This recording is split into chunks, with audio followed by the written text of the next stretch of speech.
அல்ஹம்துலில்லா அஷ்ஹது அல்லா இலாஹா இல்லல்லா வஹதஹு லா ஷரீக்க லஹு. அல்லாவோட மாபெரும் கிருபையால் நம்ம வணக்கத்துக்குரியவர் அல்லாஹ் மட்டும்தான் அப்படின்னு நம்ம நம்பிக்கை கொண்டிருக்கோம். இது அல்லாஹ் நம்ம மீது புரிஞ்ச மாபெரும் கருணையாக இருக்குது. இப்படிப்பட்ட அருள் கொடைக்கு அல்லாஹ்க்கு நம்ம அதிகமாக நன்றி செலுத்திப்போம். இன்ஷா அல்லாஹ் இன்னைக்கு நம்ம பார்க்க போகிற தலைப்பு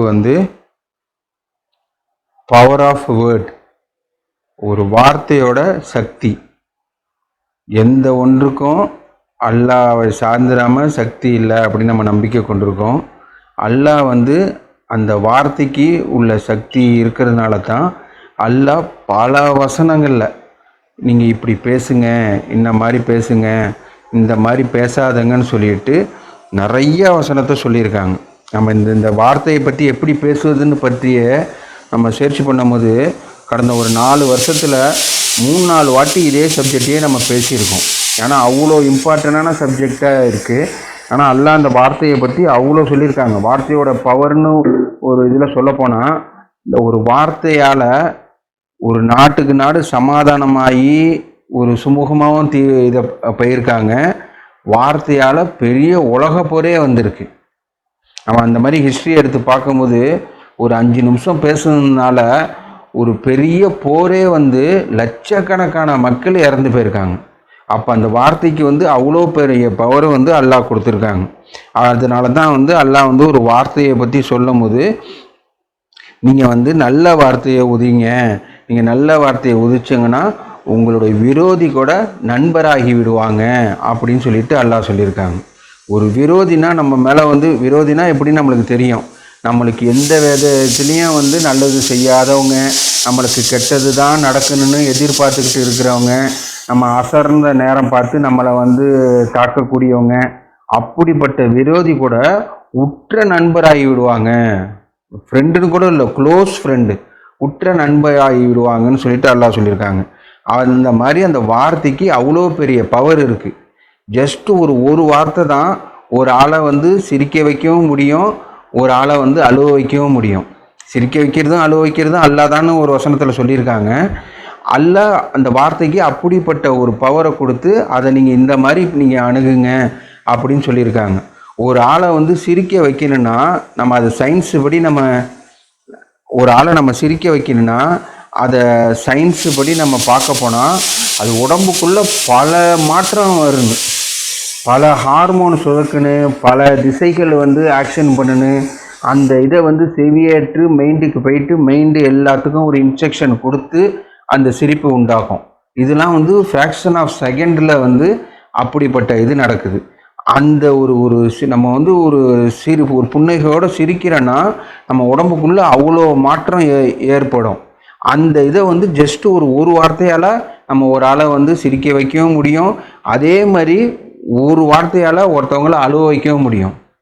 அழுவ வைக்கிறதுனா நம்ம அதை நம்ம ஒரு பாடியை ஒரு மிஷின் மாதிரி கம்பேர் பண்ணி பார்த்தோன்னா, ஒரு அழுவுறதுன்னா நம்ம உடம்புக்குள்ளே பல மாற்றம் ஒரு கண்ணில் அது மைண்டில் இதாகி ஹார்ட்டு கஷ்டப்பட்டு, அதாவது மனசு கஷ்டம்னு சொல்கிறாங்கள்ல, அவங்களோட வார்த்தையால் மனசு கஷ்டப்பட்டு அது கண்ணுக்கு இன்ஸ்ட்ரக்ஷன் கொடுத்து அந்த கண்ணுலேருந்து தண்ணி வருது. இதெல்லாம் நம்ம ஃபிசிக்கலாக ஃபிசிக்கல்னால் நம்ம கண்கூடாக பார்க்குறது. ஒரு ஆளை ஒரு கடினமான வார்த்தை சொல்லிட்டேன்னா உடனே டக்குன்னு அழுதாங்கன்னா அவ்வளோ ப்ராசஸ் வேலை நடந்து அது வருது. அப்போ அந்த வார்த்தைக்கு அவ்வளோ பெரிய உயிரோட்டம் இருக்குது. அந்த ஒரு வார்த்தையால் ஒருத்தவங்கள அழுவ வைக்கவும் முடியும், ஒருத்தவங்கள சிரிக்க வைக்கவும் முடியும், சமாதானப்படுத்தவும் முடியும், ஒரு பெரிய போரை ஏற்படுத்த வைக்கவும் முடியும். அதனால் அப்படிப்பட்ட ஒரு வார்த்தையை அல்லாஹ் எப்படி ஹேண்டில் பண்ணணும்னு பல வசனத்தில் சொல்லியிருக்காங்க. கண்டிப்பாக அதை நம்ம இந்த 1/2 மணி நேரம் ஜும்மாவில் பார்க்க முடியாது. அதில் சில வசனங்களை மட்டும் பார்ப்போம். மீதி உள்ள வசனங்கள்லாம் நம்ம பார்க்கும்போது நம்ம சர்ச் பண்ணும்போதும் இல்லை ChatGPTயில் நம்ம ஹவு டு ஸ்பீக், எப்படி பேசுவதுன்னு குரானில் சொல்லியிருக்கு அப்படின்னு சொல்லிட்டு கேட்டால் பக்கமாக சொல்லுது. அதில் அவ்வளோ அதில் சில இதை மட்டும் நம்ம பார்ப்போம். இந்த வார்த்தைன்னு சொல்லும் போது எல்லாருக்கும் ஞாபகம் வருது இந்த வசனம் தான். 14:24 26 வரைக்கும். நல்ல வார்த்தைக்கு உதாரணமாக கிளைகள் அதிகமாக இருக்கிற வளமான மரத்தை அல்லாஹ் எடுத்து உதாரணமாக எடுத்து காமிக்கிறாங்க. ஆனால் அல்லாஹ் எதுக்கு உதாரணத்தை எடுத்து காமிக்கிறாங்கன்னா, நம்ம படிப்பினை பெருன்னு அப்படின்னு அதை நம்ம இமேஜின் பண்ணி அதை ஒரு கற்பனை பண்ணி இவ்வளோ பெரிய பலன் இருக்குது அப்படின்னு. நம்ம நல்ல வார்த்தை பேசுறதுக்கு நம்மளுக்கே தெரியும், நம்ம பெரிய கஷ்டம்லாம் பட தேவையில்லை. ஒரு ஒரு பெரிய சுமையை சுமக்கிற மாரி உள்ள கஷ்டமோ அந்த மாதிரியான இல்லை. 2 வார்த்தையும் நம்மளுக்கு ஆப்ஷன் இருக்குது. அதில் நல்ல வார்த்தையை எடுத்து நம்ம ரெஸ்பாண்ட் பண்ண போகிறோம். ஒவ்வொரு விஷயத்துக்கும் நம்ம மறுமொழி அளிக்குவோம். இப்போ ஒரு காரியம் நடக்குதுன்னா அதை நம்ம மறுமொழி அளிக்க போகிறோம். ஒருத்தவங்க கேள்வி கேட்டுட்டாங்கன்னா அதுக்கு நம்ம ரியாக்ஷன் பண்ண போகிறோம். அதை அல்லாஹ் சொல்கிற மாதிரி நல்ல வார்த்தையாக இப்போ சொன்னோன்னா நல்லது நடக்கும். கெட்ட வார்த்தையாக சொன்னால் அது கெட்டது நடக்கும். அல்லாஹ் ஒரு வசனத்தில் சொல்லும் போது நல்ல ரெஸ்பான்ஸும் கெட்ட ரெஸ்பான்ஸும் சமமானவை அல்ல அப்படின்னு. ஒரு விஷயத்தை அணுகும் போது ஒரு நல்லது நம்ம மறுமொழி அளித்து அதோட ரிசல்ட்டு வேறு இருக்கும். கெட்டது மறுமொழி அடித்தா அதே நல்லது ரிசல்ட்டு கிடைக்காது, வேறு கெட்டது தான் நடக்கும். அல்லாஹ் அது குரானில் பல வகையில் சொல்லியிருக்காங்க. நான் சரணடைந்தவர்களை குற்றவாளிகள் போல் நடத்துவோமா, உங்கள் பகுத்தறிவில் என்ன கோளாறு அப்படின்னு கேட்டிருக்காங்க. அப்படி கேட்டேன்னா நீங்கள் தான் கோளாறு பிடிச்சவங்க, உங்கள் மைண்டில் ஏதோ ப்ராப்ளம் இருக்குது. நீங்கள் நல்லது செஞ்சோம் அது கெட்டது நடக்குன்னு சொல்லிட்டு நம்பினாங்கன்னா உங்களுக்கு கோளாறு. நீங்கள் கெட்டது ரெஸ்பான்ஸ் பண்ணிவிட்டு கெட்டது மறுமொழி அளித்து நல்லது நடக்குன்னு எதிர்பார்த்தங்கன்னா அதுவும் உங்களுக்கு கோளாறு. அதான் சமமானவை அல்ல, நல்லதும் கெட்டதும் சமமானவை அல்ல அப்படின்னு சொல்லியிருக்காங்க. அதனால் நம்மளோட நாளைக்கு நம்ம எப்படி போகிறோன்னு நம்ம இன்னைக்கு உள்ள தீர்மானத்தை வச்சு நம்ம பண்ணிக்கலாம். இப்போ நிறைய வாட்டி நம்ம குடும்பத்துலேயும் ஒரு பிரச்சனை வரும்போது நம்ம பாசிட்டிவான சில இதை அணுகி ஒரு நல்ல சந்தோஷமான ஒரு ரிசல்ட்டை நம்ம எடுத்திருக்கோம். நிறைய எக்ஸாம்பிள் நம்ம சொல்லலாம். ஒவ்வொரு ஆளும் அவங்கவுங்களோட குடும்பத்தில் எடுத்து அது சுமூகமாக நல்ல வார்த்தை பேசி பிரச்சனை வந்துச்சுன்னா சாரி நான் தெரியாமல் செஞ்சிட்டேன்னு சொன்னால் ஒரு வார்த்தையாக முடிஞ்சிச்சு. இந்த சாரின்னு உள்ளதுக்கு அவ்வளோ பெரிய மதிப்பு இருக்குது. அல்லாஹ் குரான்லேயும் அது சொல்லியிருக்காங்க. வரம்புகளை தாண்டி விட்ட என் அடியார்களே அல்லாவோட கருணையில் நம்பிக்கை இழக்காதுங்க, அல்லாஹ் எங்களை மன்னிச்சிங்கன்னு சொல்லிவிட்டு சரண் அடைஞ்சிருங்க. நீங்கள் எவ்வளோ பெரிய தப்பு பண்ணாலும் சரி எல்லாத்தையும் நான் மன்னிக்கிறேன் அப்படின்னு சொல்லியிருக்காங்க. அப்படிப்பட்ட மன்னிப்பு நம்ம இங்கே உள்ள நம்ம குடும்ப பிரச்சனை, நம்ம தொழிலில் உள்ள பிரச்சனைக்கெல்லாம் இந்த மாதிரியே ஒரு சாரின்னு கேட்டாலே அந்த மாதிரி கேட்டு சுமூகமாக ஆனது நம்ம குடும்பத்திலேயே நிறையா வாட்டி இருந்திருக்கு. அதுக்கு ஆப்போசிட்டாக நம்ம வேற மாதிரி வார்த்தை பேசி பெரிய பிரச்சனை நம்ம குடும்பத்திலே பார்க்கலாம். வருஷ கணக்கில் பேசாமல் பிரிஞ்சு இருக்கிறவங்க குடும்பத்திலாம் நம்ம பார்க்க முடியுது. இதுக்கெல்லாம் அந்த வார்த்தை தான். இப்போ ஒரு சின்ன சொல்லப்போனால் ஒரு டேபிள் மேலே நல்லா சமைச்சு நம்மளுக்கு ஃப்ரெஷ் ஃபுட்டு ஒன்று இருக்குது, கீழே குப்பையில் நாத்தம் பிடிச்சி போய் கிடக்கு. நம்ம எது வேணாலும் நம்ம எடுத்து சாப்பிட்லான்னு அல்லாஹ் சொல்லியிருக்கும் போது இந்த நம்ம ஃப்ரெஷ் ஃபுட்டு நல்ல ஃபுட்டு ஆரோக்கியமான ஃபுட்டை சாப்பிடாம இந்த குப்பையில் இருக்கிற எடுத்து சாப்பிட்ற மாதிரி தான் கெட்ட வார்த்தையை யூஸ் பண்ணுறது. இதை அல்லாஹ் அவ்வளோ எக்ஸாம்பிளாக சொல்லியிருக்காங்க. நல்ல வார்த்தையை உரிச்சேன்னா நீங்கள் காலங்காலத்துக்கு உங்களுக்கு பலன் தரக்கூடிய ஒரு நல்ல கனிகள் உள்ள மரம் மாதிரி. இதே கெட்ட வார்த்தையை உரிச்சாங்கன்னா அது நிலைத்தே இருக்காது, சின்ன வேறு மாதிரி, அதில் உங்களுக்கு எந்த மதிப்பும் இருக்காது. நீங்கள் வேணால் அந்த சமயத்தில் நீங்கள் வேணால் ஒரு சத்தமாக பேசி நீங்கள் பெரிய ஆளுன்னு நீங்கள் நிரூபிச்சிருக்கலாம், ஆனால் உங்களுக்கு மதிப்பே இருக்காது. உங்களுக்கு அது உங்களுக்கு அழிவு. ஏன்னா சேம் ரெஸ்பான்ஸும் கிடையாது. ஒரு நல்ல வார்த்தையை உரிச்சேன்னா நல்ல பின்விளைவு ஏற்படும், கெட்ட வார்த்தையை உரிச்சேன்னா அதே நல்ல பின்விளைவு ஏற்படாது. நம்ம ஏற்படும்னு நினச்சா நம்ம பகுத்தறிவில் கோளாறான்னு சொல்லிட்டு அல்லாஹ் கேட்டிருக்காங்க. அந்த மாதிரி ஒரு பெரிய வித்தியாசம் இருக்குது. இப்படி நல்ல ஃபுட்டு குப்பையில் இருக்கிற ஃபுட்டை மாதிரி நல்ல ஃபுட்டு இருக்கும் போது அந்த குப்பையில் இருக்கிற ஃபுட்டை போய் யாராவது விரும்புவாங்களா? அந்த மாதிரி நம்ம அல்லாஹ் ஒரு எக்ஸாம்பிளை சொல்லி நம்ம சொல்லியிருக்காங்க. அதை அந்த மாதிரி ஒரு இதுக்கும் பின்விளைவு இருக்குது. வார்த்தைக்கு அவ்வளோ பெரிய பின்விளைவு இருக்குது அப்படின்னு சொல்லிட்டு நம்ம பார்க்குறோம். அடுத்தது அவுது பில்லாஹி மினஷ் ஷைத்தானிர் ரஜீம் பிஸ்மில்லாஹிர் ரஹ்மானிர் ரஹீம் 33:70 யா ஐயுஹல்லதீன ஆமனு வத்தகுல்லாஹு வகூலன் கவுலன் சதீதா. ஓ நம்பிக்கை கொண்டோர்களே, அல்லாஹ்க்கு பயந்து கொள்ளுங்கள், சரியான கூற்றிய கூறுங்கள் அப்படின்னு அல்லாஹ் சொல்லியிருக்காங்க. நம்பிக்கை கொண்டு வர இதில் 3 பார்ட்டாக அல்லாஹ் சொல்லியிருக்காங்க. ஒரு குறிப்பிட்ட நபர்களை அல்லாஹ் பார்த்து சொல்லியிருக்காங்க. ஓ நம்பிக்கை கொண்டோரே, அப்படின்னு சொல்லிட்டு அல்லாஹ் நம்பிக்கை கொண்டவர்களை பார்த்து சொல்லியிருக்காங்க. அல்லாஹ் மீத பக்தி கொள்ளுங்க, அதாவது அல்லாஹ்க்கு பயந்து கொள்ளுங்க, மேலும் சரியான கூற்றியை கூறுங்க, உண்மையே கூறுங்க. உண்மையை சொல்லி நீங்கள் கெட்டது ஏற்படுமோ அப்படின்னு சொல்லிட்டு நீங்கள் பயந்தாங்கன்னா, நம்ம முன்னாடி வசனம் பார்த்தா மாதிரி தான், அது உங்களோட அண்டர்ஸ்டாண்டிங்கில் தான் கோளாறு இருக்குது. நீங்கள் உண்மையை சொன்னாங்கன்னா அது கெட்டதே நடக்காது. அது கெட்டது மாதிரி இருந்தானோ அது கெட்டது நடக்காது. அல்டிமேட்டாக அது நல்லதில் தான் முடியும். அதேமாதிரி பொய் சொல்லி நீங்கள் தற்காலிகமாக தப்பிச்சானோ அது உங்களுக்கு நல்லது இல்லை. உங்களுக்கு அல்டிமேட்டாக அது உங்களுக்கு கெட்டதாக தான் விளைவிக்கும் அப்படின்னு அல்லாஹ் சொல்லியிருக்காங்க. அதனால் இதில் நம்பிக்கை கொண்டவர்களேன்னு அல்லாஹ் நம்மளை பார்த்து கூப்பிட்டுறாங்க. ஃபார் எக்ஸாம்பிள் நம்ம ஒரு சர்க்கிளை கூப்பிட்டு இந்த வீட்டில் வசிக்கிறவங்களே, இந்த ஊரில் இருக்கிறவங்களேன்னு சொன்னாங்கன்னா அந்த ஊரில் இருக்கிறவங்கள மட்டும்தான் குறிக்கும்.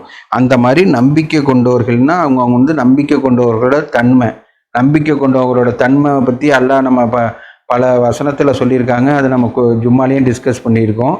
அவங்களோட கூற்று சரியானதாக இருக்கும், உண்மையானதாக இருக்கும். உண்மையை பேசுகிறவங்க தான் நம்பிக்கை கொண்டவங்க, சரணடைந்தவர்கள், அவங்க தான் உண்மையான முஸ்லீமு. நம்ம முஸ்லீம்னு பேரில் சொல்லிக்கிறது இல்லை, அது செயலில் படுத்துறது தான் அப்படின்னு சொல்லும் போது, செயல்னால் அது சொல்லியும் அடங்கும். அப்படிப்பட்டவங்க முஸ்லீம்னு சொல்கிறவங்க ஒரு நியாயமாக பேசுவாங்க, உண்மையே பேசுவாங்க, சாட்சி கூறும்போது நியாயமான சாட்சி கூறுவாங்க அப்படின்னு நம்ம பார்க்குறோம். இன்ஷா அல்லாஹ் தொடர்ந்து பார்ப்போம். ஆதியில் செஞ்ச பாவத்துக்கு பாவமன்னிப்பு கேட்போம். தூபிலல்லாஹ். அல்ஹம்துலில்லாஹ், அஷ்ஹது அல்லா இலாஹா இல்லல்லாஹ் வஹ்தஹு லா ஷரீக லஹு. இப்போ நம்ம பவர் ஆஃப் வேர்ட், வார்த்தையில் உள்ள சக்தியை பற்றி பார்க்குறோம். அல்லாஹ் வார்த்தைக்கு அவ்வளோ பெரிய சக்தி கொடுத்துருக்காங்க. இந்த வார்த்தையை பற்றி சொல்லும் போதே அந்த வசனத்தை நம்ம இன்ஷால்லா தொடர்ந்து பார்ப்போம். அந்த ஒரு வசனத்தை சொல்கிறேன்னு நினச்சேன். அவுது பில்லாஹி மினஷ் ஷைத்தானிர் ரஜீம், பிஸ்மில்லாஹிர் ரஹ்மானிர் ரஹீம். உங்களோட விரோதி கூட நண்பனாகி விடுவான் அப்படின்னு அல்லாஹ் 41:34 சொல்லியிருக்காங்க. நல்ல ரெஸ்பான்ஸ்னால் மறுமொழி, நல்ல மறுமொழியும் கெட்ட மறுமொழியும் சமமானவை அல்ல. இது திரும்பி திரும்பி அல்லாஹ் பல வசனத்தில் சொல்லியிருக்காங்க. சரணடைந்த, அதாவது முஸ்லீமையும் நம்ப மறுப்பவர்களையும் நான் ஒரே மாதிரி நடத்த மாட்டேன், அவங்களோட வாழ்வும் மரணம் ஒரே மாதிரியாக இருக்காது.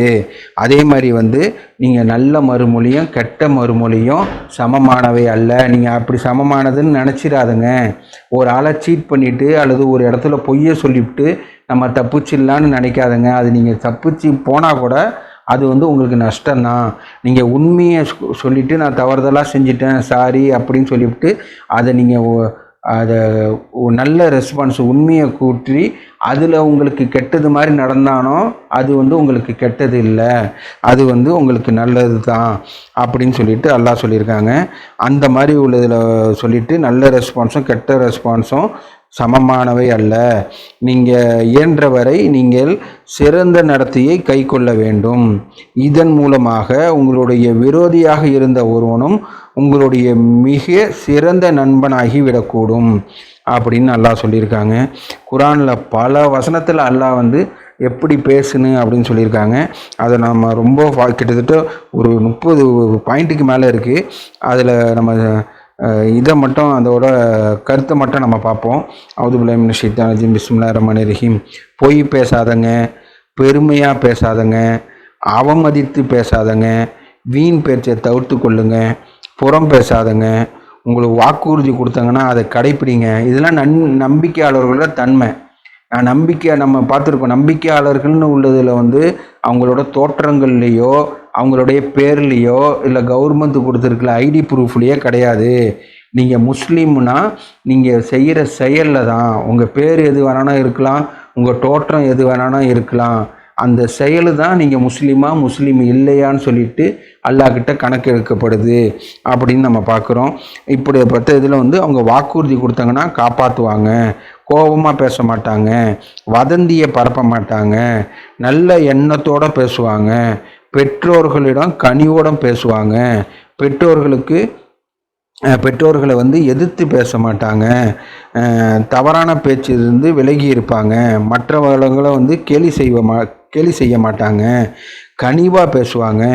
அல்லாஹ் இந்த வசனத்தில் சொல்லும் போது உங்களோட எதிரி, மார்க்க எதிரியாக இருந்தாலும் சரி, ஒரு டிபேட்டாக இருந்தாலும் சரி, அவங்கள்ட்ட ஒரு கனிவான முறையில் பேசுங்க அப்படின்னு நம்ம அந்த வசனத்தையும் நம்ம பார்ப்போம். மூசா நபிக்கு அல்லாஹ் சொல்லும் போது ஃப்ரௌனுக்கிட்ட சொல்லும் போது ஃப்ரௌனு எப்படிப்பட்டவன், கெட்டவன், எப்படிப்பட்ட கொடுங்கோலன்னு சொல்லிட்டு அல்லாஹ் பல வசனத்தில் சொல்லியிருக்காங்க. அப்படிப்பட்ட கெட்டவன்கிட்ட போய் நீ பேசும்போது கூட நீ கனிவோடு பேசு, நல்ல முறையில் பேசு, அவன் ஒருவேளை சீர்திருத்தக்கூடும் அப்படின்னு சொல்லிட்டு கனிவோடு பேச சொல்லியிருக்காங்க. நம்ம ஒரு விவாதம் நல்ல அழகிய முறையில் விவாதித்து கொள்ளுங்க அப்படின்னு சொல்லிட்டு இருக்காங்க. இந்த வசனத்தை நம்ம நிறையா வாட்டி படிச்சிருக்கோம், நிறையா வாட்டி ஜும்மாலையும் பேசியிருக்கோம். இருந்தும் ஒரு 4 நாளைக்கு முன்னாடி ஒரு ஆள் ஒரு வசனத்தை தப்பாக புரிஞ்சிட்டு ஒரு தப்பான விளக்கம் சொல்கிறாருன்னு சொல்லிவிட்டு ஒரு கோபத்தோட ஒரு கனிவான முறையில் இல்லாமல் வேற ஒரு கோபத்தோடு அவர்கிட்ட நம்ம விவாதம் பண்ணுறேன். அப்போதைக்கு யோசித்து பார்க்கும்போது அவர் தப்பு பண்ணியிருக்காரோ இல்லையோ, நான் இந்த வசனத்தில் தப்பாக பேசியிருக்கேன், அல்லாஹ் கனிவோடு பேச சொல்லியிருக்காங்க அப்படின்னு நம்ம வார்த்தையை உயர்த்தி, நம்ம வார்த்தை கொஞ்சம் சத்தமாக இருந்தால் தான் நம்ம எடுப்படும் அப்படின்னு நினச்சிக்கிட்டு இருக்கோம். சைத்தான் அப்படி பூர்த்து வச்சுருக்காங்க இதில். ஆனால் அல்லாஹ் சொல்லும் போது உங்கள் வார்த்தையை தாழ்த்தி கொள்ளுங்க, கனிவாக பேசுங்க அப்படின்னு சொல்லிட்டு சொல்லியிருக்காங்க. ஏன்னா அந்த மாதிரி பேசுகிறது கழுதையின் குரல் அப்படின்னு சொல்லிட்டு அல்லாஹ் ஒரு எக்ஸாம்பிளையும், ஒரு பேட் எக்ஸாம்பிளையும் சொல்லியிருக்காங்க. நீங்கள் கனிவாக பேசுங்க, அழகிய முறையில் விவாதம் பண்ணுங்க அப்படின்னு சொல்லியிருக்காங்க. ஏன்னா நம்ம மற்றவங்கள்ட்ட போய் விவாதம், இப்போ நிறைய விஷயம் அது எல்லாமோ நம்மளோட வாழ்க்கையில் நடக்கிறது எல்லாமோ நம்மளோட பின் விளைவு தான் அப்படின்னு பார்க்குறோம். அல்லாஹ் ஒரு நல்ல ரெஸ்பான்ஸ் பண்ணாங்கன்னா நல்லது நடக்கும் அப்படின்னு சொல்லிட்டு சொன்னதை நம்ம முன்னாடி நம்ம பார்த்தோம். அந்த மாதிரி நம்ம ஒரு மார்க்க சம்பந்தமாக ஒருத்தவங்கள்ட்ட போய் எடுத்து சொல்கிற மாதிரி இருந்தாலும் சரி, ஒரு விவாதம் இருந்தாலும் சரி, நம்ம எடுத்து பார்க்கும்போது அது மோஸ்ட்லி குரானிக்கலாக இல்லை, நம்மக்கிட்ட உள்ள மிஸ்டேக்கை நம்ம கரெக்ட் பண்ணிக்கிறதுக்காக சொல்கிறேன். ஏற்று பேசுகிறது, சத்தமாக பேசுகிறது, டக்குன்னு ஒரு ஆளை குத்தி பேசுகிறது, அந்த மாதிரி குரான் வசனத்துக்கே நம்ம அல்லாவோட வசனத்தை எடுத்து சொல்ல போகிறோன்னு நினச்சிக்கிட்டு நம்மளே இம்முட்டு வசனத்தை மீறிடுறோம். அதனால் நம்ம கரெக்ட் பண்ணிக்கணும்.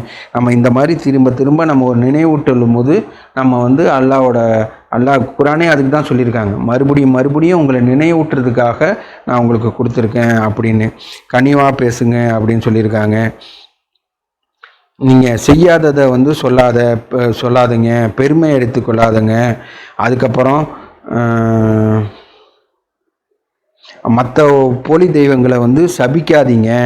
அதுக்கப்புறம் வியாபாரத்தில் ஏமாத்தாதங்க, மோசடி பண்ணாதங்க, தேவையற்ற கேள்வியை கேட்காதங்க, வீண் பேச்சை தவிர்த்துங்க.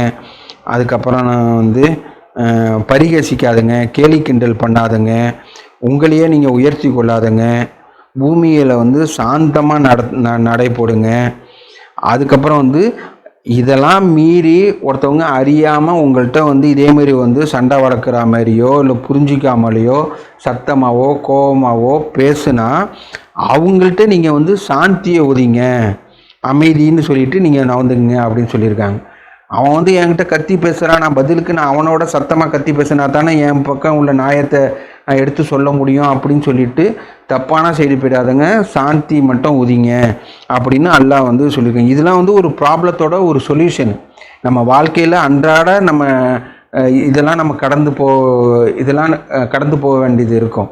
நம்மக்கிட்ட அறியாமல் ஒருத்தவங்க கண்ணாமலான்னு பேசுவாங்க, மார்க்கத்துலேயும் சரி மற்ற பிஸ்னஸ்லேயும் சரி.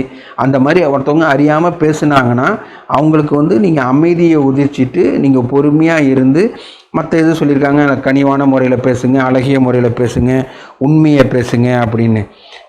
அந்த மாதிரி நம்ம அணுகும் போது சரியாக இருக்கும். அப்போ அல்லாஹ் கணவன் மனைவியை பற்றி சொல்லும் போதும் கணவன் மனைவிக்குள்ளேயே சண்டை கருத்து வேறுபாடு வந்துச்சுன்னா நம்ம நார்மலாக நம்ம என்ன பண்ணுறோன்னா, கருத்து வேறுபாடு வந்துச்சுன்னா நம்ம பேசாமல் இருந்துடுறோம்.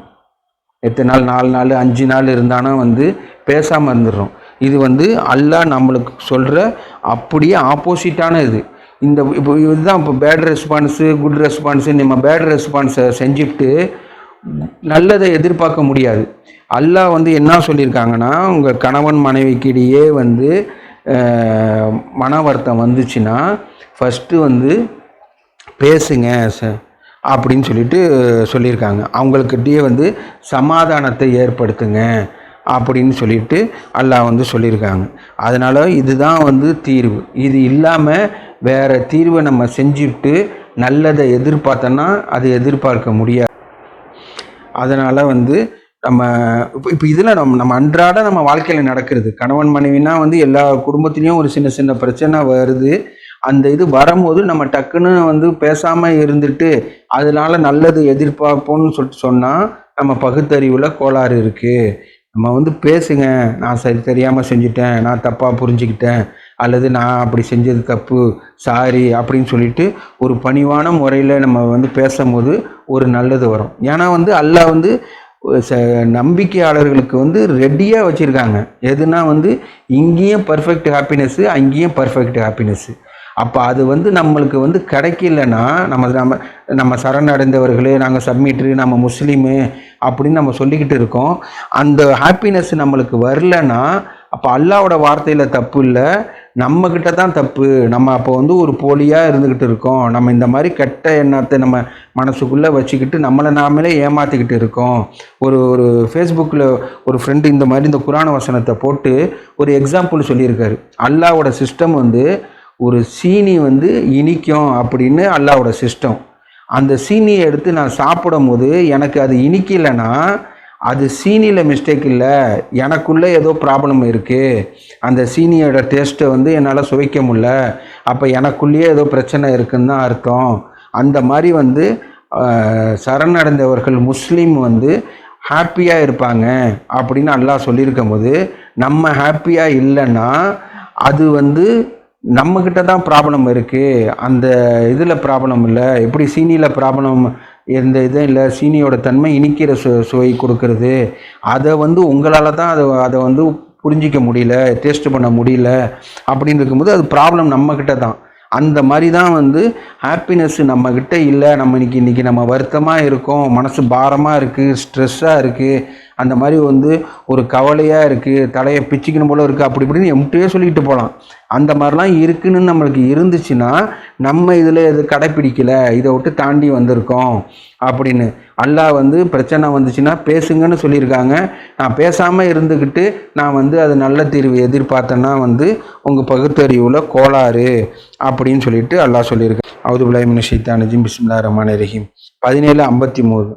இயன்றவரை மிக சிறப்பாக ஒருவரை ஒருவர் நடத்தி கொள்ளும்படி என் ஊழியர்களிடம் கூறுவீராக. இயன்றவரை சிறப்பாக ஒருவர் நடத்தி கொள்ளும்படி என்னுடைய ஊழியர்கள், அல்லாஹ் வந்து நம்மளை வந்து அல்லாவோட ஊழியர்கள்னு அல்லாவோட இணைச்சி நம்மளை சொல்கிறாங்க. என்னோட ஊழியர்கள்ட்ட, என்னோட அடியார்கள்ட்ட சொல்லு, சிறந்த முறையில் நடத்திக்க கொள்ளும்படி சொல்லு. சைத்தான் தான் வந்து அவங்களுக்கிடையே பிளவு உண்டாக்க முயற்சிப்பான், இந்த மாதிரி தப்பான தாட்ஸை போடுவான். நீ அவங்க கொஞ்சம் ஒரு வால்யூம், இந்த வால்யூமில் பேசுனாங்கன்னா அதோட அதிகமான வால்யூமில் பேசுனா தான் நீ பெரிய ஆள். அந்த மாதிரி வந்து சைத்தான் வந்து ஒரு தப்பான ஒரு பிளவு உண்டாக்க முயற்சிப்பான். அவன் வந்து உங்களுடைய விரோதி அப்படின்னு சொல்லியிருக்காங்க. அதனால் சைத்தானை வந்து நம்ம விரோதி போல் நடத்தினேன் அப்படின்னு உள்ளதை பார்த்துருக்கோம். அதுக்கப்புறம் இன்னொரு விஷயம் வந்து அல்லாஹ் சொல்கிறாங்க. ஒரு இடத்துல வந்து நம்ம சொல்லாட்டி கூட அந்த விஷயம் வந்து நம்ம சொன்ன மாதிரி கணக்கிடப்படும் அப்படின்னு சொல்லிட்டு அல்லாஹ் ஒரு பயங்கரமான ஒரு விஷயத்தை, ஒரு முக்கியமான விஷயத்த சொல்லியிருக்காங்க. 4:140 அவுது பில்லாஹி மினஷ் ஷைத்தானிர் ரஜீம். பிஸ்மில்லாஹிர் ரஹ்மானிர் ரஹீம். இவ்வேதத்தில் உங்களுக்கு அவர் போதித்திருப்பதாவது, கடவுளின் வெளிப்பாடுகளை கேலியும் பரியாசமும் செய்யப்படுவதை நீங்கள் செவியேற்றால் அவர்கள் மற்றொரு விஷயத்திற்கு மூழ்கினாலே அன்றி அவர்களுடன் நீங்கள் அமர்ந்திருக்க வேண்டாம். இல்லை என்றால் அவர்கள் எவ்வாறு குற்றவாளிகளாக இருக்கின்றனரோ அவ்வாறே நீங்களும் குற்றவாளிகள் ஆகிவிடுவீர்கள் அப்படின்னு அல்லாஹ் சொல்லியிருக்காங்க. இப்போ உதாரணத்துக்கு நம்ம அந்த செயலை செய்யவே இல்லை, இருந்தாலும் வந்து அல்லாவோட வசனத்தை வந்து கேலியும் பரியாசமும் செய்யப்படுற ஒரு இடத்துல இருந்துச்சுன்னா அங்கே நீங்கள் அமர்ந்து இருக்காதுங்க. அவங்க உங்களோட நெருங்கிய சொந்தக்காரங்களாக இருந்தாலும் சரி, உங்கள் குடும்பத்தில் உள்ளவங்களாக இருந்தாலும் சரி, அந்த மாதிரி இடத்துல அமர்ந்து இருக்காதுங்க. ஏன்னா வந்து அங்கே செய்யப்படுவது, ஒதுக்கி தள்ளப்படுவது, புறக்கணிக்கப்படுவது வந்து அல்லாவோட வார்த்தையை அந்த இடத்துல வந்து நம்பிக்கையாளர்களுக்கு இடம் கிடையாது, நம்ம அங்கே உட்கார்ந்துருக்கக்கூடாது. அப்படி நீங்கள் மீதி உட்கார்ந்துருந்தாங்கன்னா அவங்க எப்படி குற்றம் செஞ்சாங்களோ அதே மாதிரி நீங்களும் செஞ்சிடுவோங்க, உங்களுக்கும் அந்த குற்றமாக ஆகிடும் அப்படின்னு சொல்லிட்டு அல்லாஹ் நம்ம அந்த வார்த்தையை நம்ம ஒதுக்கல, நம்ம கேலி செய்யலை, நம்ம பரிகாசம் பண்ணல. அங்கே ஒரு கூட்டமாக உட்காந்து அல்லாஹ் மேலே வந்து ஒரு இட்டு கட்டி சொல்லிக்கிட்டு இருக்காங்க. அல்லாஹ் சொல்லாததெல்லாம் அல்லாஹ் சொன்னாங்கன்னு சொல்கிறாங்க. அல்லாஹ் அப்படி செஞ்சாங்க இப்படி செஞ்சாங்கன்னு சொல்லிவிட்டு ஒரு இட்டு கட்டி ஒரு தப்பான விஷயத்தை போதிச்சுட்டு இருக்கும்போது நான் சும்மா தானே உட்கார்ந்துருந்தேன் அப்படின்னு சொல்லிட்டு உட்கார்ந்து இருக்காதுங்கன்னு சொல்லிட்டு இந்த விஷயத்தில் சொல்லியிருக்காங்க. ஏன்னா வந்து எப்படி அவங்க குற்றவாளிகளாக இருக்கிறாங்களோ அவ்வாறு நீங்களும் குற்றவாளியாகி விடுவீர்கள் அப்படின்னு சொல்லியிருக்காங்க. இப்படிப்பட்டவங்க அதே வசனத்தில் அல்லாஹ் சொல்லியிருக்காங்க, நயவஞ்சகர்கள்னால் டபுள் கேம் விளையாடுறவங்க, வேஷம் போடுறவங்க, வேடதாரிகள், நயவஞ்சர்களையும் நம்ப மறுப்பவர்களையும் மொத்தமாக கடவுள் நரகத்தில் ஒன்று சேர்ப்பார். இப்படிப்பட்டவங்க வந்து நயவஞ்சகர்கள் அப்படின்னு சொல்லிட்டு இந்த வசனத்திலே அல்லாஹ் சொல்லியிருக்காங்க. ஏன்னா நம்ம அல்லாஹ் மட்டும்னு இருக்கோம், அல்லாவோட வேதம் மட்டும்னு இருக்கோம். அல்லாவோட வேதம் முற்றிலும் விவரிக்கப்பட்டதாக இருக்குது. அல்லாஹ் இப்படிப்பட்ட தன்மை கொண்டவங்கன்னு சொல்லிட்டு நம்ம பார்க்குறோம்.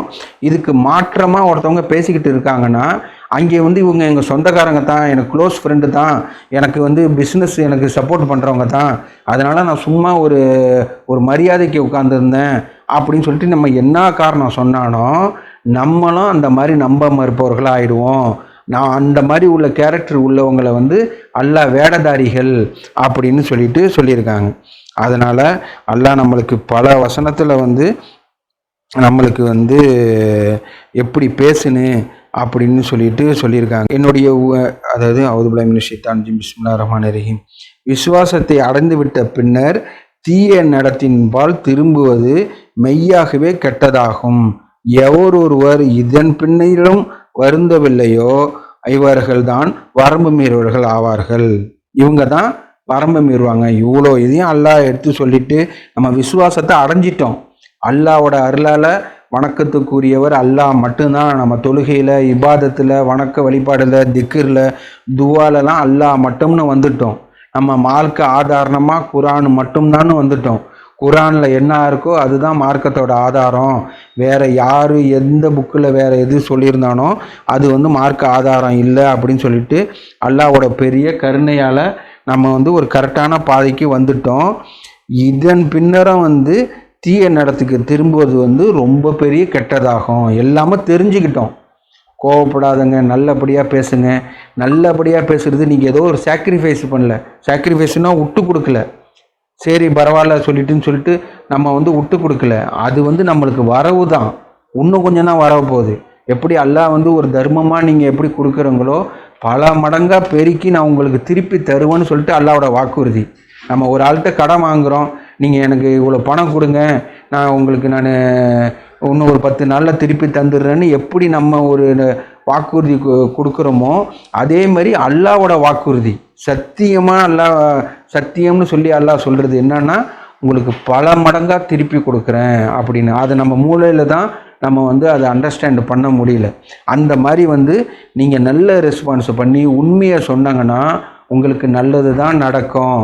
அது கெட்டது நடந்துருச்சே, இல்லை இருந்து நான் வந்து உண்மையை சொன்னதுனால எனக்கு ஃபைன் போட்டாங்களே, இந்த ரூல்ஸை நான் தான் மீறிட்டேன் அப்படின்னு சொன்னதால ஃபைனு போட்டாங்களே அப்படி இப்படின்னு நம்ம எந்த வித ஒரு நெகட்டிவாக தான் இல்லாமல் அது வந்து நம்மளுக்கு உண்மையை பேசுனா அல்டிமேட்டாக நல்லது தான் நடக்கும். கெட்டது நடக்குன்னு நம்ம நினச்சோன்னா வந்து அது நம்மக்கிட்ட தான் கோளாறு. எந்த கெட்டதும் பண்ணிவிட்டு நீங்கள் வந்து நல்லது எதிர்பார்க்க முடியாது. அதுக்கு வந்து சீர்திருந்தி தௌபா கேட்டு தான் இது வரணும் அப்படின்னு அதையும் வந்து வார்த்தையை வந்து அல்லாஹ் சொல்லியிருக்காங்க. ஆதம் நபிக்கு அல்லாஹ் சொல்லும் போது தன் இரட்சகரிடமிருந்து வார்த்தையை வந்து அவங்க பெற்றுக்கொண்டாங்க, அதன் மூலியமாக வந்து அவரை நாம் மீட்டு கொண்டோம் அப்படின்னு சொல்லியிருக்காங்க. அதனால வார்த்தையில் அவ்வளோ பெரிய பவர் இருக்குது அப்படின்னு சொல்கிறோம்.